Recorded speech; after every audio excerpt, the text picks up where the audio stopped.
ক্রিকেটের নিয়ন্ত্রক সংস্থা ইন্টারন্যাশনাল ক্রিকেট কাউন্সিল তথা আইসিসি। অনেকে বলে থাকেন ইন্ডিয়ান ক্রিকেট কাউন্সিলও। ক্রিকেটের সর্বোচ্চ ক্ষমতাধর হলেও সংস্থাটি মূলত চলে ভারতীয়দের ইশারায়।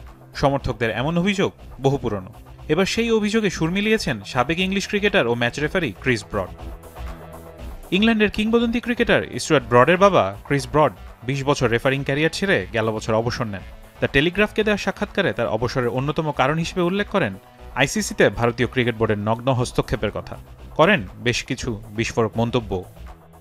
আমি রাজনৈতিক এবং শারীরিকভাবে অনেক বুলেটকে ফাঁকি দিয়েছি। এখন পেছনের দিনগুলোতে তাকিয়ে ভাবছি একই কাজ ২০ বছর ধরে করে যাওয়াটা অনেক লম্বা সময়। বিশ্বের নির্দিষ্ট কিছু প্রান্তে আর ছুটতে হবে না ভেবে আমি খুশি।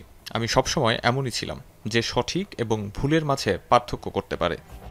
ক্রিকেটের শীর্ষ পর্যায়ে মাঠে ও মাঠের বাইরে কাজ করেছেন ক্রিস ব্রড। সেই অভিজ্ঞতায় সরাসরি আঙ্গুল তুলেছেন সাবেক ভারতীয় অধিনায়ক ও বিসিসিআই সভাপতি সৌরভ গাঙ্গুলির দিকেও। একটি খেলা শেষে ভারত ৩-৪ ওভার পিছিয়ে ছিল, তাই জরিমানা করা হয়েছিল। আমার কাছে একটি ফোন আসে, নম্র হও, কিছু সময় বের করো, কারণ এটা ভারত আর এটা ঠিক আছে। তাই আমাদের কিছু সময় বের করতে হয়েছিল। পরের খেলায় ঠিক একই ঘটনা ঘটেছিল। সৌরভ গাঙ্গুলি কোনো তাড়াহুড়ো শোনেনি, তাই আমি ফোন করে বলেছিলাম, তুমি এখন আমার কাছে কি চাও? যা বলা হয়েছে তাই করো।